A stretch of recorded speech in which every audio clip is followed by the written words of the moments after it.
Hi, மருந்து குழம்பு. இது நாட்டு மருந்து கடையில் கிடைக்கும். பேர்கால மருந்து இல்லை செலவு மருந்துன்னு கேட்டால் கிடைக்கும். இது சளிக்கு ரொம்ப நல்லது. இந்த மழை காலத்தில் அடிக்கடி செஞ்சு கொடுங்க. பிரசவத்துக்கு அப்புறம் ஒரு பேக் பெயின் இருக்கும் பார்த்தீங்களா, அதுக்கு அடிக்கடி சேர்த்துக்கணும். சேர்த்துக்கிட்டால் அந்த வலி கண்ட்ரோலாக இருக்கும், உடம்பும் சுறுசுறுப்பாக இருக்கும். இன்றைக்கி நான் குழம்பு செஞ்சு காட்டியிருக்கேன். எப்படி செய்கிறதுன்னு பார்க்கலாம். கடாயில் எண்ணெய் ஊற்றிட்டு கடுகு, சீரகம், வெந்தயம், பூண்டு, கருவேப்பிலை, வெங்காயம் சேர்த்து வதக்கிட்டு 2 தக்காளி சேர்த்துருக்கேன். உப்பு சேர்த்து நல்லா மசிய வதக்குனதுக்கப்புறம் பீன்ஸ் சேர்த்துருக்கேன். நீங்கள் எந்த காய்கறி வேணாலும் சேர்த்துக்கலாம்.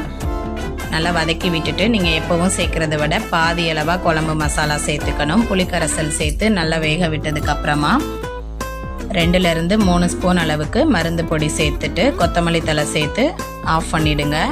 குழம்பு ரெடியானதுக்கப்புறம் லாஸ்ட்டாக 2 ஸ்பூன் நல்லெண்ணெய் சேர்த்துட்டு சூடான சாதத்தில் ஊற்றி சைடிஷாக 2